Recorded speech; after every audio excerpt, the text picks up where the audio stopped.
That's not to suggest others haven't been candid, but just an observation.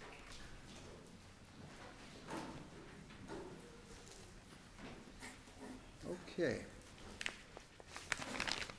Next is it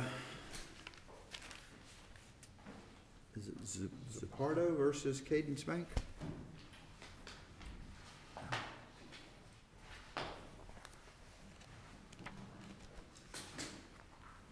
Morning, Your Honors. Good morning. May it please the Court, Lawrence Klepetko for the appellant from Sarasota, Florida. Could I ask for notice about 8 minutes of the remaining time to be available? Let me state a few comments by way of introduction. I'd like to spend some time regarding some important facts for this appeal. Note that this is an appeal from several summary judgments. Arguably, there is controlling precedent for the granting of the last summary judgment, which determined finally the rights of the defendant and appellant in this case, Mr. Zaparo. Time permitting, I'd like to spend a few minutes regarding rights of redemption, which are included in the foreclosure, and also time permitting, I'd like to spend a few moments regarding subject matter jurisdiction for this case for a mortgage foreclosure vis-a-vis personal jurisdiction of the court. Let me start with a discussion of facts. I suppose every appeal has some relevance to relevant facts, and there are a number of them for this case. As I mentioned, this is an appeal from a number of summary judgments. I think it is important to note that there was a first summary judgment heard by the trial court. There was an experienced trial judge who handled that summary judgment. That summary judgment sought by the plaintiff was denied as to one defendant. And it was granted as to, I believe, the other, was it 13 unit holders? There were a total of 14 unit holders? That's the number stated. And your client survived the first summary judgment? Yes, sir. And then later was summarily foreclosed sometime later? That's correct. Okay. And again, I think the initial trial judge denied the summary judgment motion sought by the plaintiff with respect to Mr. Zaparo simply because of one of the key facts in this case: no answer filed. Only a motion for defenses permitted under Rule 1.140B. Let me address a number of things in the complaint because facts... So let me ask you that your position throughout the briefing has been that your client has not actually answered the complaint. Yes, sir. Would that prevent summary judgment from being granted, if that's true? BAC funding, yes, sir. Squarely on point. Unless... So all a property holder has to do is not answer.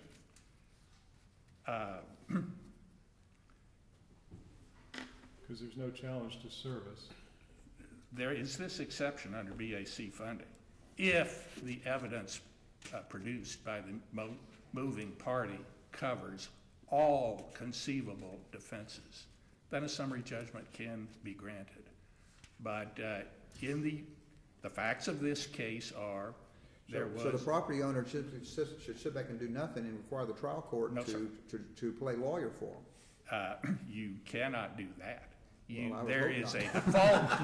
There's a default judgment, obviously, that, and you're getting right to the provisions of Rule 1.140B. That is the option under that rule to do one of two things. You file limited defensive motions prior to filing an answer, or you file the answer itself. And I think it's clear which one of those options was chosen in behalf of Mr. Zaparo. Here's what I need you to do. I want you to shoot holes in what seems to me to be what happened here, which is Mr. Hewitt apparently selling this property twice, first to your client and later to somebody else. The problem being that the agreement between Hewitt and your client had all these confidentiality, not to be disclosed provisions, and in fact your client actually signed a commercial lease as well as thinking that they had purchased the property, but then along comes BC Properties. Those are very good questions. They buy the property, they record their deed. When you strip it all away, it looks pretty simple. Why are we here? Shoot holes in that. First, let's go through the facts in the plaintiff's complaint, because I think they are key to just your question. The appellant is alleged in the complaint, in the alternative, to be an owner, not a lessee. So anything dealing with a lease agreement is inconsistent with the very pleading before the court. Mr. Zaparo did not sign any mortgage that is attached to the plaintiff's complaint. And there is no paragraph in the complaint that alleges that he's a mortgagor. So there's no allegation that he is. What is the basis of Zaparo's claim to ownership? The contract for deed that you referred to. That was unrecorded. Unrecorded. And that no mortgage lender would ever know about, because not only was it unrecorded, they signed a seal in blood saying neither one of us will tell anybody about this. Well, and then furthermore, there's apparently a bona fide commercial lease which is exhibited to the subsequent purchaser and the mortgagor and the mortgagee. The banks knew of a lease, so that if they have evidence of a lease, why would they have reason to suspicion that somebody is playing some kind of secret game and transferring title without telling anybody? Okay, all of this is controversy at a summary judgment which has not addressed those issues and which should go back for determination by the trial court, starting with a proper complaint. Okay, let's go back. Let's go back. When the first mortgage was given, who was the owner of the property? The very first mortgage. You mean the one being foreclosed? No, well, there's a series of mortgages. The very first one. And I'm glad you mentioned that. Who was the owner? Mr. Zaparo was an equitable owner, and he had already signed his confidential sales agreement prior to the original owner giving a mortgage to the bank. Yes, sir. All right. Let's go back and check the facts on that. Now, well, let me just interrupt. He may have signed that, but the notice of redemption was not recorded until after the mortgage. The first mortgage, as Judge Davis just indicated, it is very important to note that a foreclosure sale occurred with reference to the last mortgage, which was far after the notice of redemption rights. So, as I indicated in, I believe, a reply brief, the notice of redemption rights was recorded, and the bank, the appellees in this case, went right on ahead with subsequent mortgages, notwithstanding record notice at the court clerk's office. I think you all may be overlooking constructive notice under the Lee County case. And Mr. Zaparo... Well, are you saying they had actual notice because there was a subsequent mortgage recorded after the notice of redemption was recorded? This is right on case with Lee County. Mr. Zaparo was in possession of his unit. He was a member of the condominium board of directors for the condominium. It is important to note and that the bank's knowledge of his possession was given, the notice of the bank of his possession was given by the fact that he was a lessee. This was not given he was a to lessee. that bank. Okay, there was, I'm glad you all are asking this, and I guess I want to spend some time telling you. Well, my point is, at the time a money is extended, at the time a loan is extended, if the bank knows that there's somebody that has possession, and the bank has a set of leases, and he is shown as the lessee of the property, why would the bank have any notice that he isn't really a lessee, he is some kind of equitable owner based upon a secret contract? How can the bank be held constructive or actual notice? My response to that would be Lee County case, he's in possession. As a lessee? Pardon? As a lessee? And what you if he didn't record, if you don't record your deed, it's your peril. That's what the whole notice statute's about. If you don't record the deed, it's at your peril. When there is a lease presented to the bank and there's nothing of record, how can the bank be on notice of anything else? Lee County case, constructive notice, owner in possession, and one of the other things I guess I haven't emphasized enough in the briefs, there is controversy over this alleged lease document. This whole loan transaction and closing was fraught with a number of disasters and frauds.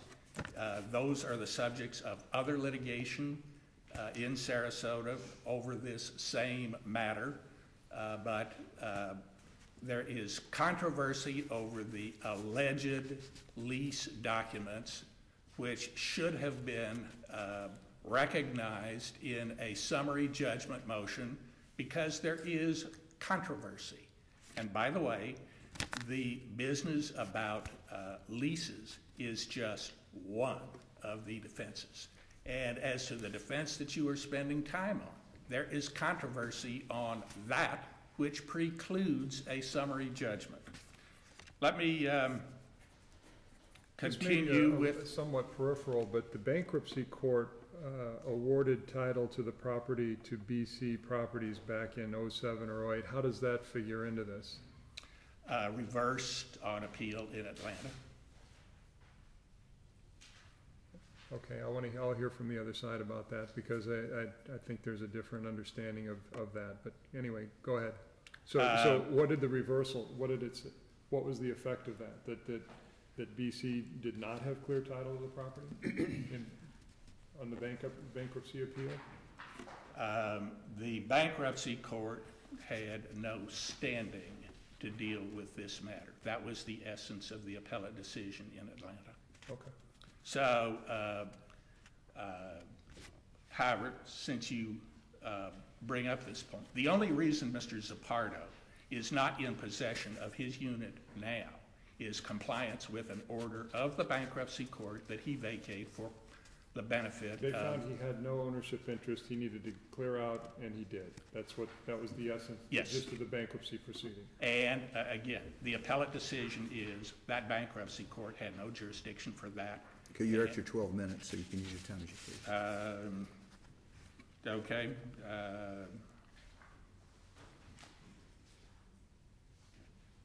What was the date of the secret transaction by which your client obtained his equitable interest or ownership interest? I don't have an exact date. It'd be several years prior to this closing with BC. Well, 2010, it preceded. 2000.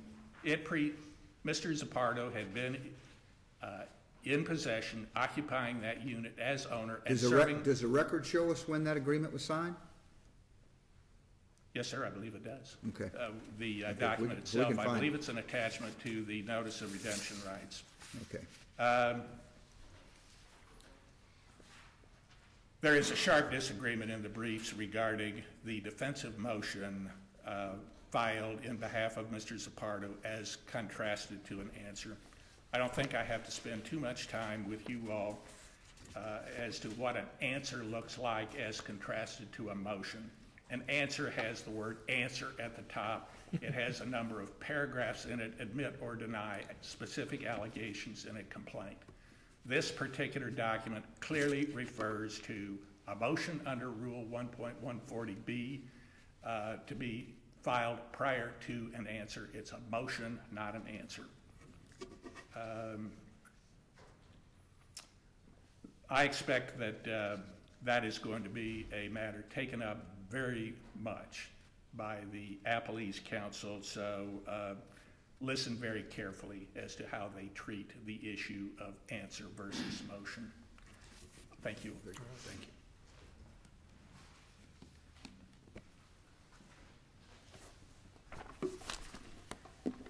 May it please the court. Good morning. My name is John Anthony for Cadence Bank, the appellee. The court has seized upon some key points in its questioning moments ago. I want to answer some of the questions that perhaps were not answered specifically. The secret contract was signed on September 1, 1999. It is significant that this came out in the context of Cadence's deposition of Mr. Zaparo. Let's not forget that during this entire case, Mr. Zaparo has not only did he not answer, if we're going to call what he filed a non-answer, he didn't perpetuate any written discovery, he didn't take any depositions. 3 hearings occurred that were, each one of them could and should have been dispositive, summary judgment issues under 1.510, he filed no affidavit. And then even at the 3rd hearing, when the 2nd amended judgment was ultimately entered, it was only entered after Judge Bonner, the trial court, gave counsel an additional period of time after the hearing, conditionally granted summary judgment, but said if you have any exceptions, if you want to raise anything else, then in a manner consistent with 1.510F, you can file an affidavit. And so she held that in abeyance and allowed him to file what? An unsworn set of exceptions that are a repeat of a lot of the things that were argued in the first summary judgment hearing. Now, that one deposition is all they have, and it's all we have to deal with the defenses raised or that could have been raised because of the method, the strategy actually. This was a strategic way to approach the handling of this lawsuit. And this is not an actual property owner of record. This is somebody who has, as the only paper of record in the public records of this state, a notice of redemption, whatever that means, that is purportedly relating to all 19 units, not just the 14 that Cadence Help me out Bank. with the difference between the mortgage that was recorded prior to the notice of redemption and the mortgage that was recorded after the notice of redemption, which he says is the subject of this appeal. Right. Well, first of all, if you take a look at 695.01, which has already been alluded to here today, you can't sustain a claim saying that you own property without having something recorded. And if you then take a look at 95.12 through 14, statute of limitations chapter, we know that you can't sustain that sort of a claim if you wait more than 7 years from the date that you got, that you think you got title. So between September 1, 1999 and August 31, 2006, if they recorded the secret document that in its own terms, Mr. Pruitt, who of course died in jail, there were obviously some things that happened that we'll never know about. He was convicted in connection with other financial wrongdoing, some of this as well, some of his dealings with Mr. Zaparo. You know, there's some sympathy here from what happened to the gentleman, but that doesn't mean that it has to be at the expense of Cadence Bank as successor in interest to Superior. Let me ask you this. When the first summary judgment was entered, would that not foreclose whatever rights were available under this redemption document? Absolutely. Well, let me say this. And furthermore, there was nothing filed in opposition to the original motion for summary judgment. So to the extent there's some ownership claim under this redemption rights document, that would have been over at the time of the first summary judgment, wouldn't it? There are three reasons why you were exactly right. Number one, if he hadn't recorded the secret contract, maybe it would be a breach of contract to record it, but he needed to do something under Florida law. We have recording offices for a reason in this country, and he needed to do that within 7 years. He didn't. And during those 7 years, not only, it wasn't us, it was Regions Bank, it was AmSouth at the time, but a totally separate bank lent on this. He acknowledges that he knows that that other bank is in there in the secret document, and in point of fact, it was refied under the prior ownership, under JHIS, the Pruitt entity, and our predecessor, Superior Bank, financed that debt out. So not only is there a tenant there with a lease that's identified as Planet Hair, Mr. Zaparo's entity, in our assignment of rents document, which is consistent with our due diligence according to the record, but in addition, we took out another bank. So we have a record owner and absolutely no indication either to Regions Bank, AmSouth before us, or to BC Properties, our lender, that Zaparo was out there as anything other than a tenant. So, and all we have is these extraordinarily terse, I guess would be the most objective way to put it, comments, well, I might have told somebody at Superior Bank at some point in time. Do you know who? No. Is there any way to refresh your recollection? No. And that's it. That's all that we have on the record. Superior Bank, obviously, is a predecessor. It failed. If there was a real allegation anywhere in the record in the first, second, or the third hearing that, you know, Joe Smith at Superior Bank, then we would have denched them. I mean, this is, the bank was, acquired all the assets of Superior Bank from the FDIC. But we never got to that point because he never felt it appropriate to actually file an answer. Now, the notice of redemption rights itself relates back to this hidden agreement. So it, by its very nature, doesn't do anything without the agreement, which by that point is void, more than 7 years. When was the first, and I think it was the first bank Superior? Regions. Regions was with the prior owner, and then BC Properties was financed by Superior. Regions loaned money and took a mortgage as security. Yes. Do you have an approximate date of that? It antedates the 1999. In fact, he acknowledges in the agreement that there's a mortgage on the property. So there was a mortgage on the property. Mm-hmm. Every mortgage subsequent is not a new mortgage, but a modification. Is that right? No, because we come in when Mr. Pruitt, the fellow who died in jail, when he sold it to BC Properties, Superior's bank client, that was a new loan. But it was a new loan that took out the old loan, and again, nobody's in the chain of title. That was a new mortgage. Yeah, and we're basically going back today, we're going back more than 15 years on a document that was void more than 8 years ago. Now, when we, in other words, in 1999 to 2006, if he recorded it, that would have been interesting. That was before Superior Bank got involved. When Superior Bank first funded its loan, that was that was February of 2007. We have 3 months later, we have a notice of redemption rights. If he felt he had a claim then, he should have brought it against Superior Bank. In point of fact, it's significant that in 2008, Judge May in bankruptcy court ordered that Mr. Zaparo leave the property. And in 2008, 9, 10, 11, 12, even today, there's been no claim affirmatively against Cadence Bank or Superior. When the 11th Circuit partially reversed Judge May's ruling, and I'm actually reading, it's in the record, but the 11th Circuit ruling is, I'm going off of page 18 of 20 on a March 7, 2011 ruling.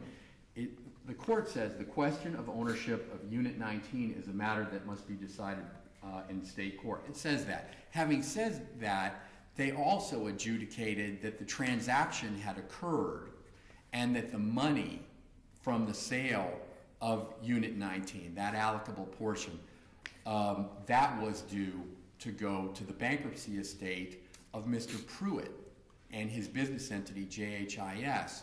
So they've decided that that was a valid transaction. What the 11th Circuit says narrowly is Judge May should not have used bankruptcy, federal jurisdiction, to evict possessory rights. And that, of course, fits with Chapter 26, which, of course, you've heard counsel just say there is no, he wants to raise a question about subject matter jurisdiction. I want to go back to one point which I think needs some nuancing. The initial hearing where counsel for Mr. Zaparo stood up and objected, the state court, the trial court made the decision and the ruling that all the other units would be sold at foreclosure free of the redemption claim that actually Mr. Zaparo had asserted under some sort of a preemptive right provision in the bylaws to this business condo association. And so he was asserting it, and still does today in his papers, as to the entire property. And so the judge, I think, kind of a rough justice, but it was his ruling, and it was very clear, your claim does not affect the other units. I'm ruling against you, even though you're claiming with respect to all of the other 13 of the 14 units that are subject to our mortgage on the 19-unit condo association. At that point, he hadn't filed an affidavit. If we read that, what's called defensive motion, not motion to dismiss, but if we read it as a defensive motion, he could have, by the way, he wasn't saying, give me an opportunity to file an answer during that hearing. Sometimes you set your own motion for hearing if you feel like it has merit. He didn't do that. Instead, he made his argument. The judge said, well, we'll carve out Unit 19 for some other time. But all of the rulings relating to that redemption issue are equally applicable, and they traveled through the case. So he didn't file a motion for rehearing on time. He didn't file a motion for appeal, and that's fatal to several of the arguments that we've heard here on appeal. For example, he says there's a service issue. Well, 48.031, we made service on his wife. That's in the file. It still made its way to the appellate brief. His pleading under 1.140 deals with other issues, and in that very way, he's made a waiver to the jurisdiction of the court, yet he raises it. Even this morning at 11:30, actually 11:30 last night, we get, Ms. Doucette and I, a sanctions motion under 57.105 filed in the state court against us for this complaint. Clearly, under Lafayette, he subjected himself to the jurisdiction of the court as recently as midnight. Then we get to this pleading issue. If he had a pleading issue, he could have raised it back then. We're traveling under the exact same issues, the exact same facts, and he hasn't filed a new pleading. So to me, again, Peoples versus Arbuckle, not very important given that that argument is more than a year late. When we talk about constructive notice, the same thing, and I think the court has drilled down on. We have someone who signed a lease, hasn't denied it, listed on the assignment of rent, hasn't denied it, vacated the property in 2008, hasn't denied it, hasn't moved back, and now it says that he's equitable or beneficial owner under a document that is stale, tremendously stale. So we go back to Zarat versus Deutsch and say, under 1.540, is there any chance that a result could be different? No. Let's say that Superior Bank actually did know and Superior didn't fail, and that I were representing Superior today. What would be different? It's a stale document. It was stale at all relevant times, and filing a notice of redemption under a stale document that had already expired, not terribly relevant. What's going on here? I mean, this was strategic. There's been delay. Obviously, these cost of defense arguments need to be addressed, but we believe that the court got it right. And it's super important when Judge Bonner listened to all of the issues that had been in kind of a stream of consciousness presentation on the third time in front of the court. The second time was our fault. Candidly, one time, I hate to say it 'cause in an appellate court, but one time in several hundred foreclosures, we had to go back. Unit 16, which has no other relevance to this case, we had to fix that. But even then, counsel didn't show up. But after all of that weird history, after all of that time had passed, Judge Bonner gave one last clear chance. Tell me and swear to it what went on. He didn't do it, and that's the record here. Thank you, Your Honor.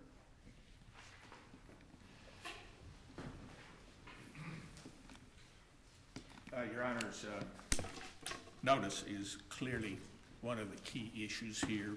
Chapter 695.01 Florida statutes is clearly one of the ones to bear in mind. What you find in that statute is no specification that notice can only come from a recorded document on the public records. Notice can come from any form. That is the Lee County case. That is constructive notice.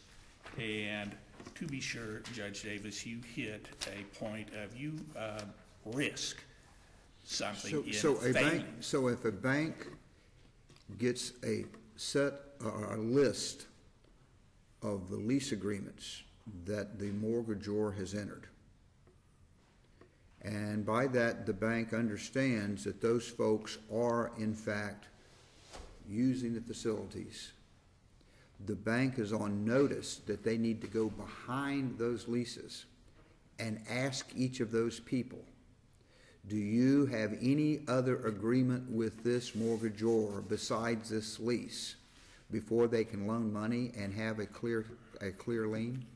You're talking about one defense. Under BAC funding, you've got to cover all defenses. So a bank is on constructive notice when a person is physically present in the facility under a lease agreement. The bank is on constructive notice. You have to protect yourself against his potential of having some secret agreement as to equitable ownership. And the bank has to go out and, do you have any case law that says that?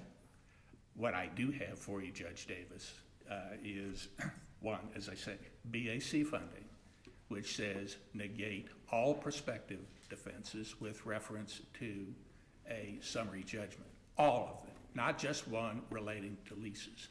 As to prior recording. But okay, and I'm talking about a matter of law. As a matter of law, it is the duty of the bank to investigate every lessee to determine if they have any other interest besides a leasehold before they loan, or if they loan at their peril. That's a statement of law. First, you are presuming. Because the factual issue is whether they did or didn't. The duty, the legal duty is the issue at summary judgment, and you're suggesting that BAC says that the bank has that legal duty to do that scope or that level of investigation before they loan with a clear lien. You're missing two or three others. First, you're presuming that the lease document is valid, which is a subject for a summary judgment motion matter. Second, was there an affidavit or some representation that wasn't valid? Or did he acknowledge that he was a lessee? If you will, again, pay attention to the complaint. There's a specific allegation in the complaint that Mr. Zaparo is an owner, not a lessee. And secondly, as to notice, this is condominium. There were recorded procedures for a condominium to properly approve a transaction. Had that been done properly, there would have been a revelation that Mr. Zaparo was serving on the board of directors for this condominium as an owner, again, under his claim equitably with the contract for deed. And again, I want to emphasize clearly this court's, I believe that both of these are this court's decisions in BAC funding and Lee County. So, and particularly with reference to recorded items under. Doesn't that complaint describe him as one who does business in or owns real property? It's pled in the alternative. Yes, And- sir. And surely they are, you know, he has indicated he thinks he owns it. As far as he's concerned, and let me cover this as to other defenses. And this is outside the record, but again. Well, if this it's outside the record, we don't need to hear it. Well, Mr. Zaparo did business at this lending bank, and to the extent that there may have been revelations to employees of this bank about his ownership and his service on this condominium board of directors. That has not been covered for purposes of BAC funding. This is a prospective defense that we've never been able to get to by denial of the opportunity to have a proper complaint presented, and two, the opportunity to answer it in pleading. So,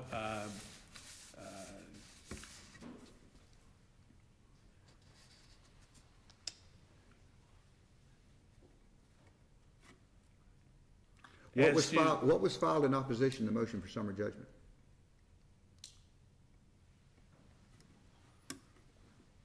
Depositions? No, sir. Affidavits? The first, as to which one you're talking about, it was sufficient for Judge DeFuria, the first judge, to hear no answer. Again, part of summary judgment procedure is to consider. After the judge granted summary judgment to all but one, we come back on the one that's an issue here, the one that we're talking about now. Yes, sir. When that motion for summary judgment was filed, and the same circumstance. Okay, what information has been presented to the trial court to give the trial court an understanding there is an issue of fact that in fact somebody has told the people at the bank that this man has an ownership interest? The plaintiff's own complaint, which is deficient. So the plaintiff's complaint, that's pled in the alternative is your sufficient. There's more. Well, let me ask you this. If every time we have a complaint that alleges something and you go to summary judgment, does the trial judge have to take everything in the complaint as evident, as factually accurate? If there isn't, there'll be a summary judgment. That, I believe, is fundamental summary judgment. Isn't when a summary judgment's filed, most of a summary judgment's filed, isn't there a requirement that you file something in opposition, either an affidavit, a deposition, or something that to show that there are facts that can be presented of record that will show a dispute? And if they allege that he was but a lessee, and you're saying they had actual notice he was an owner, what did the trial judge have to understand? Hey, there's an issue as to whether that bank was told or not. That is simply one issue relating to a complaint, which Well, again. to me, that's a pretty big issue. If in fact that the judge had an affidavit from somebody that says, I went to the bank and I told the bank that I was an owner, that I had a deed, I don't know who it was I talked to, but I went in there, the judge is going to have to say, well, you know, we got a factual issue. We're going to have to have a trial because the trier of fact has got to decide whether this man's right or the bank's right. But if the judge doesn't have anything, an affidavit, a deposition, or something other, from which he understands there are issues of fact that can be admitted that will create a triable issue, how is he supposed to know that he should proceed to trial rather than grant summary judgment if he doesn't have that information? The plaintiff's own complaint is loaded with inconsistencies that preclude a summary judgment, and one of the principal documents. And I don't mean to cut you off, but I am. Other than the plaintiff's own complaint, you think it may be sufficient? If we agree with you, good. If we disagree with you, well, I need to see if there's anything else. Is there anything else of record besides the plaintiff's own complaint that gave this judge the information that should have prevented him from proceeding with summary judgment? I believe that the deposition record for Mr. Zaparo contains plenty of controversy that should have precluded a summary judgment. But I want to start with something so fundamental as developing pleadings and a cause of action. And again, this plaintiff's complaint says, in the alternative, Did you file a motion to dismiss for failure to state a cause of action? Surely did. It's And one was it of my granted? defensive Was it motions. granted? What? No, Was it sir. granted? No, sir. Okay. And as to that, BAC funding. That's obviously your court's decision, and it, is, to my way of thinking, is binding precedent with the facts before this case. Let me run through the facts of the complaint. I've given you more than 7 minutes that you had left, but go ahead, wind it up. Go ahead and finish your thought, and then we'll wind it up. The basic facts of the plaintiff's complaint. Alleged in the alternative to be an owner.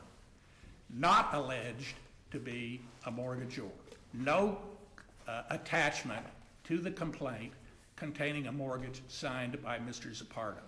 Very importantly, no statement in the complaint that alleges Mr. Zaparo's interests are inferior to the mortgage interest of the bank. There was a prayer for asking that the court find that their interests were superior to all the defendant's interests. That's a prayer, Okay. and sharply contrasted to what should have been alleged in the text as opposed to a complaint. Then the notice of redemption rights, particularly with all of the mortgages that were recorded on behalf of this appellee after the first one. And that notice of redemption rights makes clear reference to the controversy of condominium for proper handling of a sale transaction within a condominium. And that was recorded prior to this, any of these mortgage transactions, clearly of record for purposes of Florida Statute 695.01. Okay, you need to wrap it up. Thank you, Your Honor. Thank you. Thank you both.